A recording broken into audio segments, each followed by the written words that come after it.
Ion गतिशीलता, विद्युत धारा घनत्व, ओम का नियम, ओमीय प्रतिरोध, गैर ओमीय प्रतिरोध इत्यादि भौतिक राशियों से संबंधित बोर्ड की परीक्षा में अक्सर प्रश्न पूछे जाते हैं। तो आज के क्लास में हम लोग इन्हीं सब भौतिक राशियों के बारे में विस्तार से चर्चा करेंगे और काफी विस्तृत रूप से इनकी परिभाषाओं का भी अध्ययन करेंगे। सुप्रभात, मैं राजीव रंजन आप सभी विद्यार्थियों का पूरे टॉप ट्यूटोरियल की ओर से पुनः एक बार तहे दिल से हार्दिक स्वागत करता हूं। तो चलिए आज की क्लास को शुरू करते हैं। सबसे पहले हम लोग स्टडी करेंगे आयन गतिशीलता के बारे में। तो देखो, पिछला क्लास में मैंने आप लोगों को इलेक्ट्रॉन गतिशीलता के बारे में विस्तार से बतलाया था। उसी से मिलता जुलता ये आज का टर्म है आयन गतिशीलता। इलेक्ट्रॉन गतिशीलता में आपको याद होगा कि हमने दो चीजों का चर्चा किया था, एक अपवाह वेग का और दूसरा विद्युत क्षेत्र का। तो देखिए यहां पर बात को समझिए। मान लेते हैं कि एक अपघट्य है। अपघट्य क्या है ये भी आप लोग पिछला क्लास में देख चुके हैं। तो अगर अपघट्य, इलेक्ट्रॉन गतिशीलता, अपवाह वेग इत्यादि से संबंधित किसी प्रकार का कोई दिक्कत है तो आप प्लेलिस्ट में चले जाइए और वहां पर डेफिनेशन वाला सेक्शन में जाकर के आप इसके ठीक पहले वाले वीडियो को देख लीजिए या फिर ऊपर में आई बटन को क्लिक कीजिए। तो इस प्रकार का मान लेते हैं कि एक बर्तन है और मान लेते हैं कि इस बर्तन में रखा गया है इस तरह से, ऐसे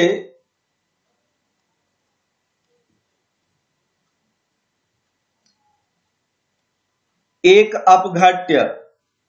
मैंने बताया था आप लोगों को अपघट्य के बारे में कि अपघट्य ऐसा घोल होता है जो अपने आयनों में बटा हुआ रहता है और खासियत ये होती है कि अगर इससे होकर विद्युत क्षेत्र को गुजारा जाए तो इसमें अपवाह वेग पैदा हो जाता है, जिस वजह से इसमें विद्युत धारा उत्पन्न होता है।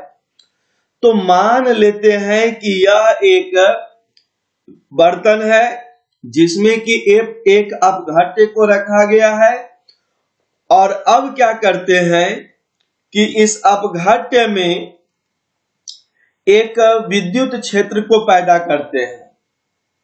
ये देखिए,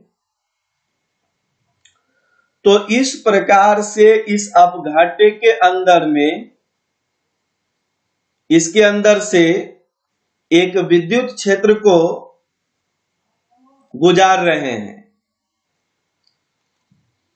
मान लेते हैं कि इस विद्युत क्षेत्र का परिमाण जो है वह E के बराबर है। अब देखिए, चूंकि यह अपघट्य है इस वजह से यह अपने आयनों में बटा हुआ रहेगा घोल के अंदर, और आयन जब होगा तो धन आयन भी होगा और ऋण आयन भी होगा। तो मान लेते हैं कि इसमें एक फिगर बनाते हैं इसके किसी धन आयन का। मान लेते हैं कि यह धन आयन है उस घोल के अंदर, और दूसरा मान लेते हैं कि यह एक ऋण आयन है उस घोल के अंदर। आप समझ सकते हैं कि इस घोल के अंदर में अनंत धन आयन और अनंत ऋण आयन होगा। तो धन आयन अगर इस विद्युत क्षेत्र के अंदर है तो विद्युत क्षेत्र धन आयन पर बल लगाएगा अपने तरफ, और यही विद्युत क्षेत्र इस ऋण आयन पर बल लगाएगा विपरीत दिशा में, जिस वजह से धन आयन इस तरफ जाने लगेगा और ऋण आयन इस तरफ जाने लगेगा, जिस वजह से यहां पर एक अपवाह वेग पैदा होगा। धन आयन में इधर अपवाह वेग और ऋण आयन में इधर अपवाह वेग पैदा होगा। तो मान लेते हैं कि यहाँ पे जो अपवाह वेग पैदा हो रहा है उसका संकेत है VD के बराबर। बात समझे? तो इस अपघट्य में E के बराबर जब आप विद्युत क्षेत्र पैदा करते हैं तो इसमें जो अपवाह वेग पैदा होता है वह VD के बराबर है। तो बस यहां पर आपको ये काम करना है कि आप इस VD के परिमाण को भाग दे दीजिए E के परिमाण से। क्या मैंने कहा? आप अपवाह वेग के परिमाण को विद्युत क्षेत्र के परिमाण से भाग दे दीजिए। ऐसा करने पर जो रिजल्ट आपको मिलेगा वही कहलाएगा आयन गतिशीलता। बात समझे? आयन गतिशीलता। तो आयन गतिशीलता का क्या परिभाषा निकलकर सामने आया? बिल्कुल सीधा सा परिभाषा आपके सामने आया कि किसी अपघट्य से होकर जब विद्युत क्षेत्र को गुजारा जाता है तो उसमें पैदा होने वाले अपवाह वेग के परिमाण और विद्युत क्षेत्र के परिमाण के अनुपात को कहा जाता है आयन गतिशीलता। तो देखिए, मैंने आपको जो परिभाषा वहां पे समझाया बिल्कुल वही परिभाषा यहां पे दिया गया है। तो आगे बढ़ते हैं। बहुत ही महत्वपूर्ण बिंदु को समझाने जा रहा हूं, विद्युत धारा घनत्व। अक्सर इससे बोर्ड की परीक्षा में प्रश्न पूछता है, अक्सर। तो विद्युत धारा घनत्व क्या है, इस चीज को चलिए अब समझते हैं। देखो, मान लीजिए कि किसी क्षेत्र से होकर विद्युत धारा का प्रवाह हो रहा है। तो आप इस बात को अच्छी तरह से जानते हैं कि विद्युत धारा के प्रवाह का मतलब ही हो गया आयनों का प्रवाह। तो अगर कहीं विद्युत धारा प्रवाहित हो रही है मतलब वहां से आयन का प्रवाह हो रहा है। क्लियर है? तो जितना बड़ा क्षेत्रफल से विद्युत धारा प्रवाहित हो रहा है आप उसका इकाई क्षेत्रफल लीजिए और देखिए कि उस इकाई क्षेत्रफल से कितना आवेश का प्रवाह प्रत्येक सेकंड हो रहा है या कितना विद्युत धारा का प्रवाह पर सेकंड हो रहा है, उसे ही कहा जाता है विद्युत धारा घनत्व। चलिए मैं पहले इसे फिगर में समझाता हूं। इस दिशा में ऐसे विद्युत धारा का प्रवाह हो रहा है। बस मैंने मान लिया कि इस दिशा में ऐसे विद्युत धारा का प्रवाह हो रहा है। मान लेते हैं कि कुल विद्युत धारा जो प्रवाहित हो रहा है वह I के बराबर है। मैंने ऐसा मान लिया कि कुल यहां पे जो विद्युत धारा प्रवाहित हो रहा है वह I के बराबर है। अब ऐसा कीजिए कि फिर यहां पर एक अनुप्रस्थ काट ले लीजिए इस प्रकार से ऐसे, और मान लेते हैं कि इस अनुप्रस्थ काट का यहां अनुप्रस्थ काट ले लिए और मान लेते हैं कि इस अनुप्रस्थ काट का क्षेत्रफल A के बराबर है। तो देखो जी, विद्युत धारा का प्रवाह हो रहा है और कितना बड़ा क्षेत्रफल से होकर विद्युत धारा प्रवाहित हो रहा है, तो हमें साफ नजर आ रहा है कि A के बराबर क्षेत्रफल से होकर विद्युत धारा I का प्रवाह हो रहा है। तो कुछ नहीं करना है, क्लास 7-8 में जो आपने एक नियम पढ़ा था मैथ्स का, उसी का उपयोग करना है। आपको ये निकाल लेना है कि अगर क्षेत्रफल इकाई होता यानी क्षेत्रफल 1 के बराबर होता यानी क्षेत्रफल 1 वर्ग मीटर के बराबर होता तो उस परिस्थिति में विद्युत धारा का मान कितना होगा, वही कहलाएगा विद्युत धारा घनत्व। तो यहां पे चलिए लिख देते हैं। यहां पे आप इसको ऐसे लिख सकते हैं कि A के बराबर क्षेत्रफल से I के बराबर विद्युत धारा गुजर रहा है, इसलिए अगर क्षेत्रफल का मान 1 हो तो विद्युत धारा का मान हो जाएगा I बटा A के बराबर, और इसी I बटा A को कहा जाएगा विद्युत धारा घनत्व, जिसका कि संकेत होता है J। आगे चलकर आपको बतलाएंगे कि यह J विद्युत धारा घनत्व का संकेत होता है। बात समझे? तो एकदम इसका सीधा सा परिभाषा बन रहा है कि इकाई अनुप्रस्थ काट से होकर जितना विद्युत धारा का प्रवाह होता है उसे ही कहा जाता है विद्युत धारा घनत्व। यानी कि अगर इसका मान निकालना हो तो विद्युत धारा के मान को भाग दे दीजिए अनुप्रस्थ काट के क्षेत्रफल से। तो देखो मैंने आपको जो समझाया वो यहाँ पे परिभाषा में दिया गया है, ये सेम परिभाषा यहाँ पे दे दिया गया है। चलिए अब आगे मैं बहुत ही इंपॉर्टेंट आपको परिभाषा बतलाने जा रहा हूं। अगला हमारा परिभाषा है विभवांतर। क्या है विभवांतर? इस चीज को देखिए। देखो जी, पहले कुछ बातों को ध्यान से समझिए। कोई भी विद्युतीय उपकरण आप ले लीजिए, चाहे वह प्रतिरोध हो, चाहे वह बैटरी हो, या फिर वह संधारित्र हो, या फिर कोई अलग तरह का विद्युतीय उपकरण हो, एक बात याद रखिएगा कि अगर विद्युत धारा किसी विद्युतीय उपकरण से होकर गुजरता है तो विद्युतीय उपकरण को जैसे पार करेगा विद्युत धारा, वैसे ही विद्युत विभव, यानी अगर इसको आसान तरीका से कहें तो वोल्टेज का मान बदल जाता है।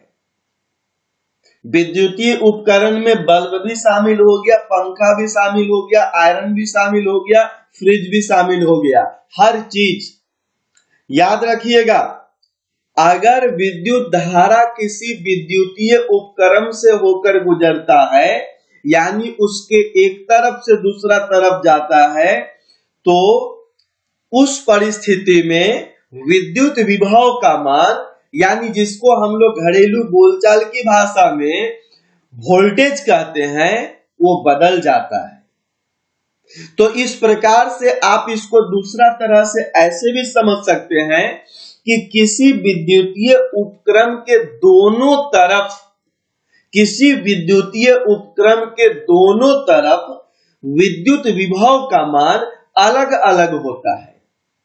क्या मैंने कहा कि अगर किसी विद्युतीय उपकरण से होकर विद्युत धारा का प्रवाह हो रहा है तो उस उपकरण के दोनों तरफ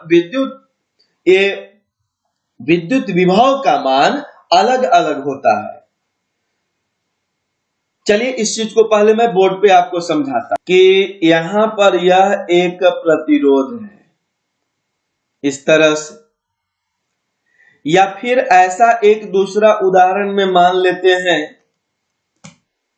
कि यहां पर इस प्रकार से ऐसे एक संधारित्र है, या मान लेते हैं कि इस जगह पर एक ऐसे बैटरी है।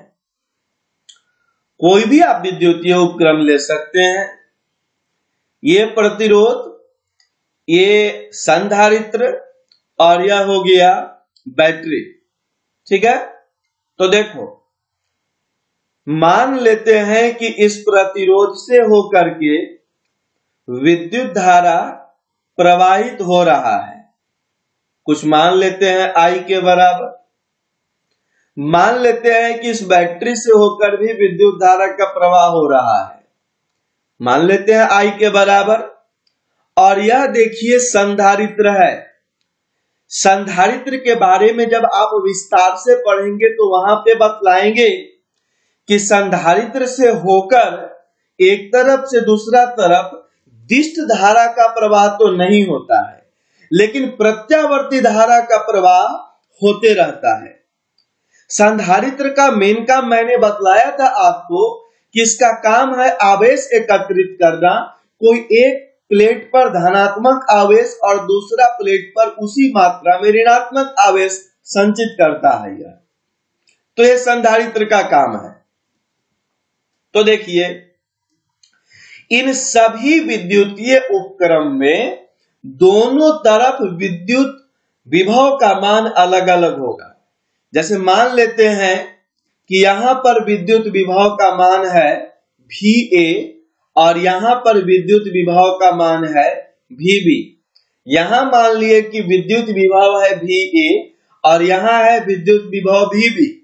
यहां पे मान लेते हैं VA और यहां पर विद्युत विभव मान लिए VB। तो मैंने सीधा सीधा बात आपको बतलाया कि VA का मान और VB का मान अलग अलग होगा।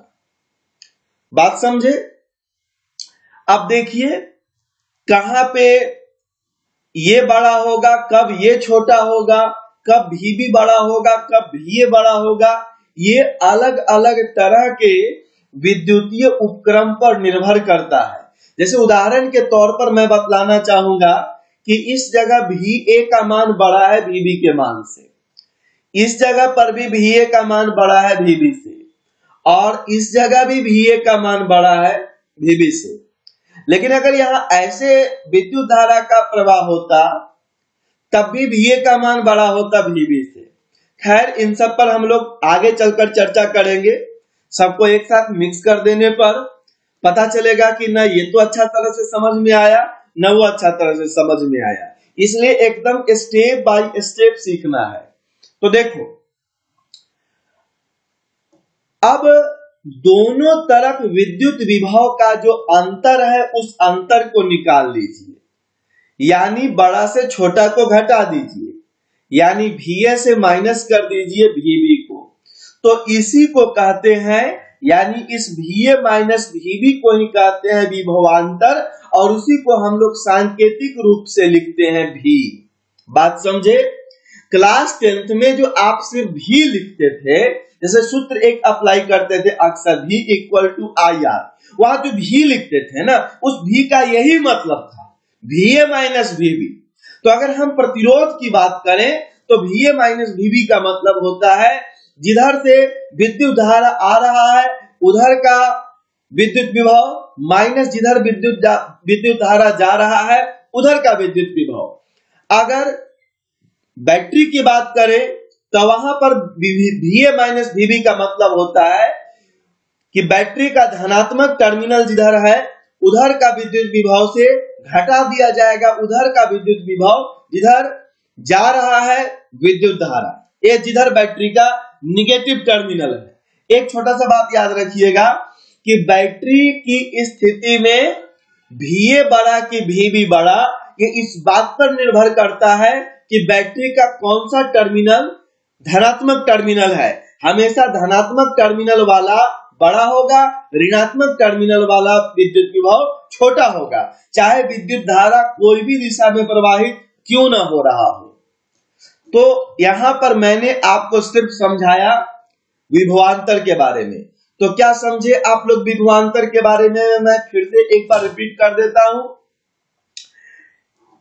जब कभी भी विद्युत धारा किसी विद्युतीय उपकरण को पार करेगा या किसी विद्युतीय परिपथ में कोई विद्युतीय उपकरण है तो उस विद्युतीय उपकरण के दोनों तरफ दो अलग अलग विद्युत विभव होता है और उन्हीं दोनों विद्युत विभवों के अंतर को विभवांतर कहते हैं।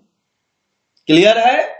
तो देखो, मैंने आपको जो यहां पे समझाना चाहा वही परिभाषा में यहां पे लिखा हुआ है इस विभवांतर में।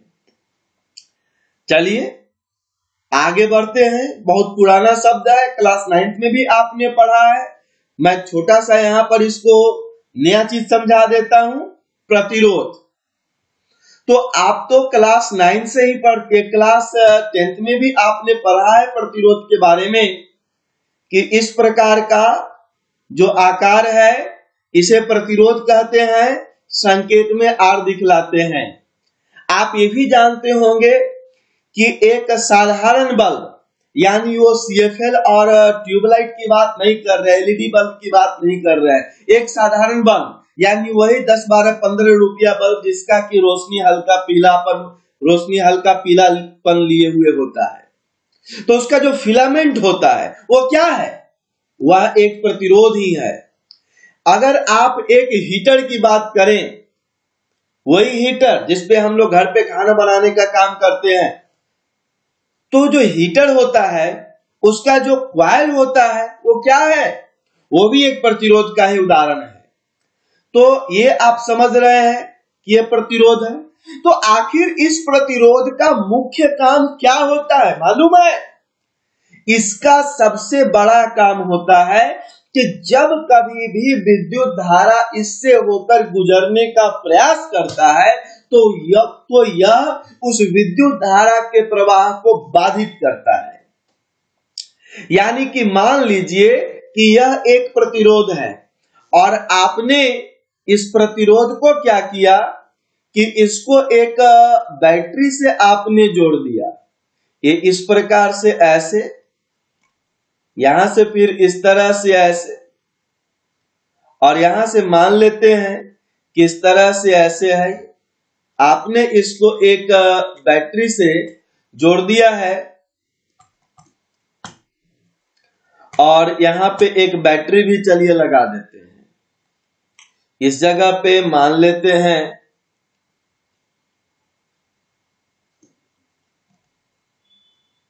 ये देखिए यहां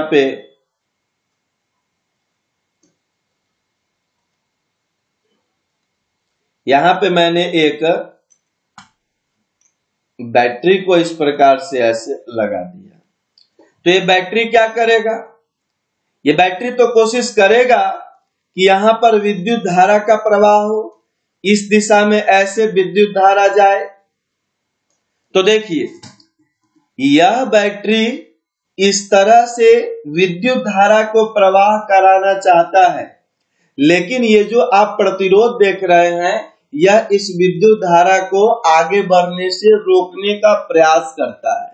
मैं ये नहीं कह रहा हूं कि पूरी तरह से रोक देगा, विद्युत धारा को आगे नहीं बढ़ने देगा, मैं ये नहीं कह रहा हूं। मैं कह रहा हूं वो रोकने का प्रयास करेगा, यानी उसकी गति को कम करेगा, उसके मान को कम करने का प्रयास करेगा, उसके गुजरने में बाधा डालेगा। तो यह विद्युत धारा इस प्रतिरोध को पार तो कर जाएगा, लेकिन इसके वजह से इसका वैल्यू कम हो गया, इसने इसका विरोध किया।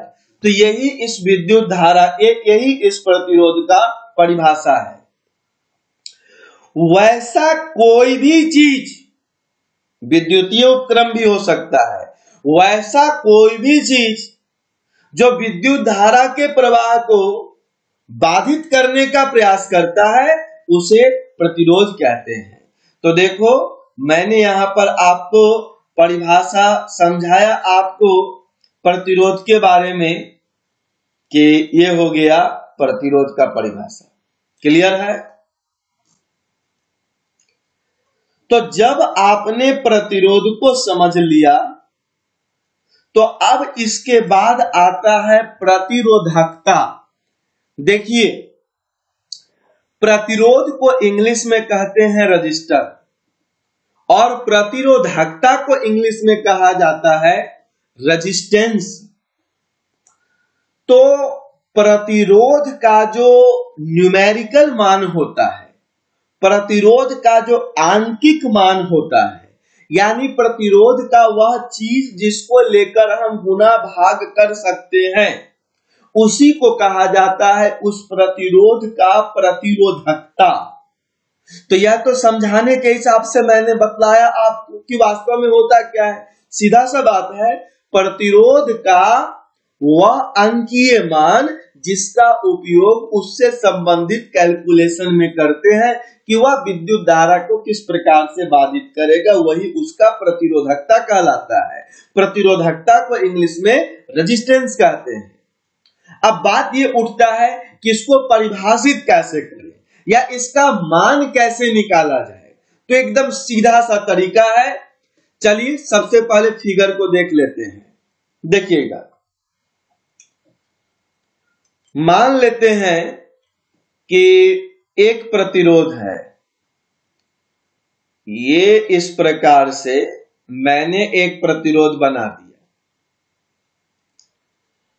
अब मान लीजिए कि इस प्रतिरोध से होकर के विद्युत धारा I गुजर रहा है। इस प्रतिरोध से होकर के विद्युत धारा I गुजर रहा है, ऐसा मैंने मान लिया। तो आप तो जानते हैं कि इस परिस्थिति में इस प्रतिरोध के दोनों तरफ का विद्युत विभव अलग अलग हो जाएगा। जैसे इधर का विद्युत विभव को अगर VA मान ले तो इधर का विद्युत विभव हो जाएगा VB, और दोनों अलग अलग होगा। आप जानते हैं VA का मान बड़ा होगा, VB का मान छोटा होगा। तो इसी VA से माइनस कर दे इस VB को, तो यही हो जाएगा इस प्रतिरोध का विभवांतर। बात समझे? तो बस यहां पर यही काम करना है कि इस विभवांतर को भाग दे दीजिए इस I से। क्या मैंने कहा? इस विभवांतर को इस I से भाग दे दीजिए, यानी V/I कर दीजिए। तो इसका मतलब ये हुआ, आप इसको ऐसे कह सकते हैं कि जब एक प्रतिरोध से विद्युत धारा का प्रवाह होता है तो उसके विभवांतर और विद्युत धारा का अनुपात। बात समझी? तो यही जो मान आएगा वही कहलाएगा इस प्रतिरोध का प्रतिरोधकता, यानी कि R। इस V/I को ही इसका R कहते हैं। तो क्या इससे परिभाषा निकलकर सामने आ रहा है?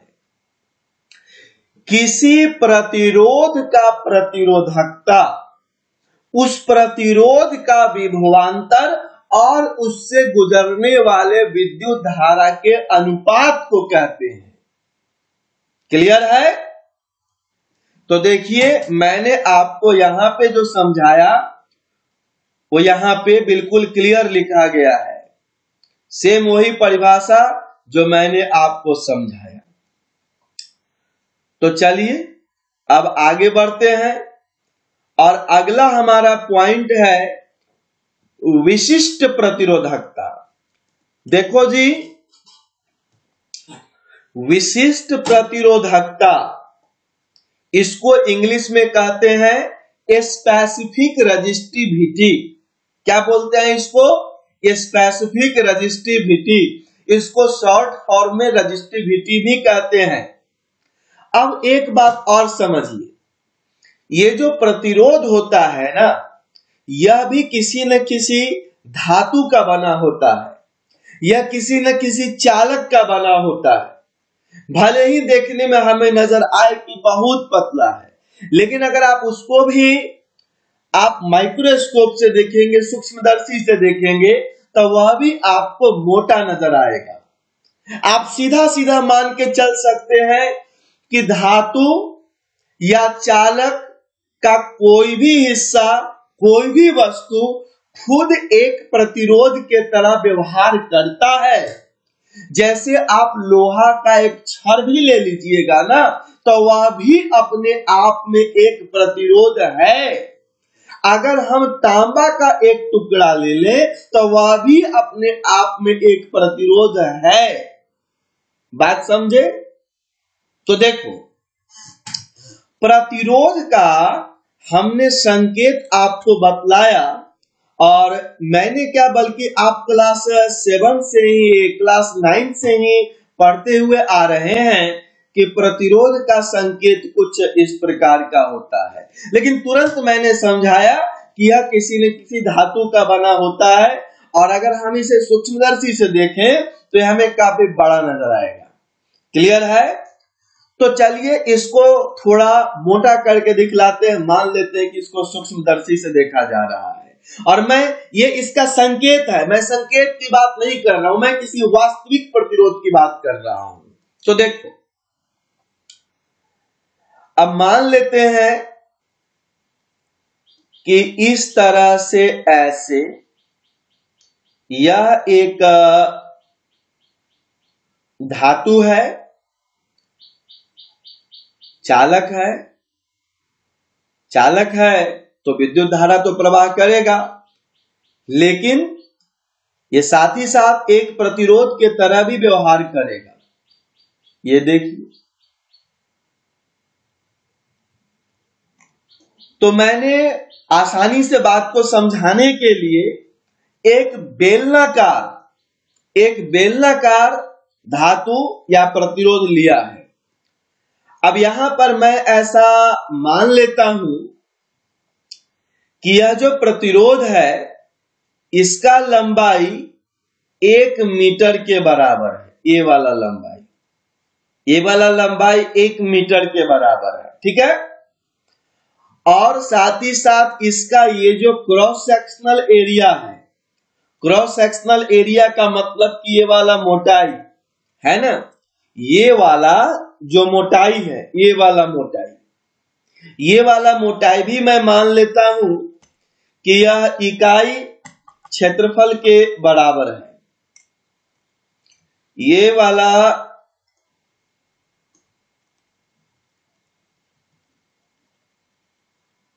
एक वर्ग मीटर के बराबर है। तो देखो मैंने क्या किया, मैंने प्रतिरोध ऐसा लिया जिसका लंबाई भी 1 मीटर, जिसका अनुप्रस्थ काट का क्षेत्रफल मतलब मोटाई भी 1 वर्ग मीटर। तो इसमें जो प्रतिरोध होगा ना, इसका जो प्रतिरोध होगा उसी प्रतिरोध को कहेंगे प्रतिरोधकता, विशिष्ट प्रतिरोधकता। किस चीज का प्रतिरोधकता? यह प्रतिरोध जिस पदार्थ का बना है, ये चालक जिस पदार्थ का बना है उसका प्रतिरोधकता। याद रखिएगा, प्रतिरोधकता हमेशा, ये विशिष्ट प्रतिरोधकता हमेशा यह पदार्थ से संबंधित है, जिस पदार्थ से वह प्रतिरोध या चालक बना है। याद रखिएगा, विशिष्ट प्रतिरोधकता प्रतिरोध का अपना गुण नहीं है, बल्कि यह प्रतिरोध जिस पदार्थ का बना है, मतलब तांबा का बना है कि लोहा का बना है कि चांदी का बना है, वह उस पदार्थ का अपना गुण होता है। यानी कि एक ही तरह का प्रतिरोध अगर तांबा का बना है या लोहा का बना है तो उसका प्रतिरोध अलग अलग होगा, क्योंकि उसका विशिष्ट प्रतिरोधकता अलग अलग होता है। बात समझे? तो यहीं पर यह प्रतिरोध जिस पदार्थ का बना है उस पदार्थ का विशिष्ट प्रतिरोधकता इसके प्रतिरोध के बराबर हो जाएगा। तो देखिए, विशिष्ट प्रतिरोधकता का परिभाषा क्या निकला? बिल्कुल सीधा सा बात आया कि अगर किसी प्रतिरोध का लंबाई इकाई के बराबर हो, उसका अनुप्रस्थ काट का क्षेत्रफल भी इकाई के बराबर हो, तो उस परिस्थिति में उसका जो प्रतिरोध होता है उसे ही उसके पदार्थ का विशिष्ट प्रतिरोधकता कहते हैं। देखिए, तो मैंने आपको जो समझाया वो परिभाषा यहां पे, एक मिनट, ये देखिए, वही परिभाषा यहां पे दिया गया है, ये इस जगह दिया गया है। क्लियर है? चलिए देखते हैं। मान लिए कि यह एक प्रतिरोध है और मैंने मान लिया कि इस प्रतिरोध के एक तरफ का विद्युत विभव है VA और दूसरा तरफ का विद्युत विभव है VB। तो VA माइनस VB हो गया इसका विभवांतर, और मैंने मान लिया विभवांतर का संकेत हो गया V। अब मान लेते हैं कि इससे I के बराबर विद्युत धारा का प्रवाह हो रहा है इससे। तो देखिए, ये जो विद्युत धारा I होता है ये सीधा समानुपाती होता है इस विभवांतर का, यानी कि प्रतिरोध का विभवांतर जितना ज्यादा होगा उस प्रतिरोध से होकर उतना ही ज्यादा विद्युत धारा का प्रवाह होगा। बात समझे? आप इस प्रतिरोध के दोनों तरफ विद्युत विभव में जितना ज्यादा का अंतर लाइएगा, इससे होकर उतना ही ज्यादा विद्युत धारा का प्रवाह होगा। जैसे उदाहरण की अगर बात करें, अब मान लेते हैं कि VA का मान आपने 20 वोल्ट और VB का मान आपने 10 वोल्ट ले लिया, तो विभवांतर हो गया 10 वोल्ट का। एक दूसरा उदाहरण में क्या कीजिए कि VA का मान 40 वोल्ट कर दीजिए और VB का मान कर रहने दीजिए वही 10 वोल्ट। तो यहां पर विभवांतर है 10 वोल्ट का और यहां विभवांतर है 30 वोल्ट का। तो विभवांतर का मान इस स्थिति में बढ़ गया, इस वजह से इस बार पहले के तुलना में ज्यादा विद्युत धारा का प्रवाह होगा। एक और उदाहरण की बात अगर करें तो VA का मान उतना ही रहने देते हैं 40 वोल्ट, लेकिन VB के मान को घटाकर मैं 5 वोल्ट कर देता हूं। तो देखो इस तीनों में सबसे ज्यादा अंतर इस केस में है, विभवांतर इस केस में सबसे ज्यादा है, इसलिए सबसे ज्यादा विद्युत धारा का प्रवाह ये तीसरा वाला स्थिति में ही होगा। तो बात समझे, किसी प्रतिरोध के विभवांतर का मान जितना ज्यादा होगा उतना ही ज्यादा उससे होकर विद्युत धारा का प्रवाह होगा, यानी विद्युत धारा सीधा समानुपाती होता है विभवांतर का, और इसे ही कहा जाता है ओम का नियम। तो देखिए मैंने आपको जो समझाया ओम का नियम वो यहां पे दिया गया है, ये देखिए ओम का नियम में ये इस जगह पे दिया गया है। अब आगे बढ़े, चलिए अब नेक्स्ट हमारा पॉइंट है ओमीय प्रतिरोधकता। ओमीय प्रतिरोधकता, देखो ओम का नियम क्या कहता है कि जैसे जैसे प्रतिरोध के विभवांतर का मान बढ़ता जाएगा वैसे वैसे उससे प्रवाहित होने वाला विद्युत धारा का मान बढ़ता जाएगा। क्लियर है? अब इस चीज को सभी प्रतिरोध क्या मान लेगा ऐसा जरूरी है? मान लेते हैं कि स्कूल में कुछ नियम बनाए गए, तो आप देखते होंगे कि कुछ विद्यार्थी उन नियम को बहुत अच्छे तरीका से पालन करते हैं, जबकि कुछ विद्यार्थी उन नियमों को बिल्कुल पालन नहीं करते हैं, कुछ कम कुछ ज्यादा पालन करता है। तो बात सीधा सा है कि अगर स्कूल का अपना कुछ नियम कानून है तो कुछ विद्यार्थी उन नियमों को बहुत अच्छी तरह से पालन करता है और कुछ विद्यार्थी ऐसा है जो नियमों को बिल्कुल पालन नहीं करता है। तो उसी प्रकार से ये जो ओम का नियम है, यानी कि विद्युत धारा का मान सीधा समानुपाती होगा विभवांतर का, तो कुछ प्रतिरोध इस नियम को पूरी तरह से पालन करता है और कुछ प्रतिरोध जो है एकदम पालन नहीं करता है। तो जो प्रतिरोध इस ओम के नियम को पालन करता है उसे हम लोग कहते हैं ओमीय प्रतिरोध, और जो प्रतिरोध इस ओम के नियम को पालन नहीं करता है उसे हम लोग कहते हैं गैर ओमीय प्रतिरोध। क्या मैंने समझाया? जो प्रतिरोध ओम के नियम को पालन करता है उसे ओमीय प्रतिरोध कहते हैं, और जो प्रतिरोध ओम के नियम का पालन नहीं करता है उसे गैर ओमीय प्रतिरोध कहते हैं। अगर उदाहरण की बात करें तो सीधा सा बात है, अगर तापमान कम है, तापमान कम का हमारा सेंस लगभग 100 डिग्री सेंटीग्रेड तक, अगर तापमान कम है तो ज्यादातर चालक, ज्यादातर धातु ओम के नियम को पालन करता है, यानी कि वह एक ओमीय प्रतिरोध की तरह व्यवहार करता है। जबकि अगर तापमान को काफी ज्यादा कर दिया जाए तो वही चालक, वही धातु ओम के नियम को पूरी तरह से पालन नहीं करता है, यानी वह गैर ओमीय प्रतिरोध की तरह व्यवहार करता है। इसके अलावा बहुत सा ऐसा प्रतिरोध है जो कि कभी भी ओम के नियम का पालन नहीं करता है। इन सब चीजों को हम लोग सेमीकंडक्टर चैप्टर में और अल्टरनेटिंग करंट चैप्टर में पढ़ेंगे, वैसे पदार्थों के बारे में।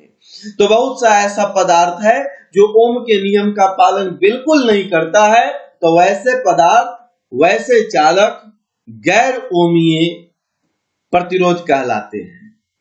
तो मैंने एक ही बार आपको ओमीय प्रतिरोध के बारे में भी समझा दिया और एक ही बार मैंने आपको गैर ओमीय प्रतिरोध के बारे में भी समझा दिया। ये देखिए इस जगह पर ओमीय प्रतिरोध क्या है और गैर ओमीय प्रतिरोध क्या है, आप दोनों को एक साथ समझ चुके हैं। अगला हमारा लास्ट पॉइंट सामने आता है चालकता। तो देखिए चालकता क्या है, इस चीज को समझिए, बहुत आसान सा चीज है, 1 मिनट का चीज है। देखिए इधर प्रतिरोध का व्युत्क्रम को चालकता कहते हैं, प्रतिरोध नहीं, प्रतिरोधकता। प्रतिरोधकता का जो व्युत्क्रम होता है यानी कि उल्टा, उसे कहते हैं चालकता। जैसे देखो, मान लेते हैं कि यह एक प्रतिरोध है, मान लिया यह एक प्रतिरोध है, तो इसका प्रतिरोधकता का संकेत हो गया R। और कुछ नहीं कीजिए, बटा के नीचे इस R को ले आइए, ऊपर सिर्फ एक ही रहने दीजिए, यानी 1/R। तो यही कहलाएगा चालकता, और चालकता का संकेत होता है C। यानी प्रतिरोधकता का मान जैसे जैसे बढ़ेगा, चालकता का मान वैसे वैसे घटेगा। प्रतिरोधकता जैसे जैसे कम होता जाएगा, चालकता वैसे वैसे बढ़ता चला जाएगा। तो याद हो गया ना परिभाषा। देखिए मैंने आपको जो समझाना चाहा, ये बिल्कुल यहां वैसे ही लिखा हुआ है। चलिए देखते हैं आगे। तो आज का क्लास तो क्लियर हो गया।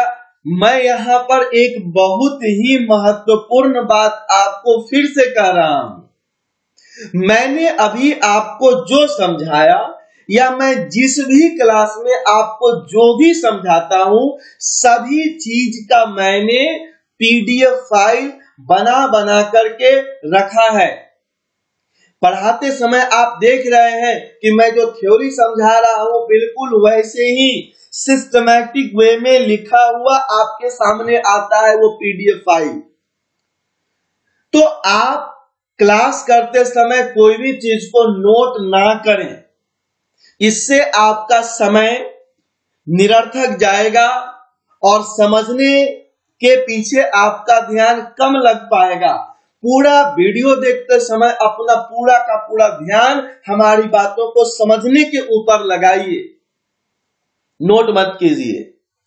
आप सीधे इस पीडीएफ फाइल को अपने मोबाइल पर या व्हाट्सएप पर या फिर जो भी कंप्यूटर या सिस्टम आपके पास है, आप उस पर मंगवा लीजिए। बस सीधा सा चीज है, हमारा इस वीडियो के ठीक नीचे में डिस्क्रिप्शन वाले सेक्शन पर जाइए और डिस्क्रिप्शन वाले सेक्शन पे जाकर वहां देखिए व्हाट्सएप नंबर हमारा दिया गया है।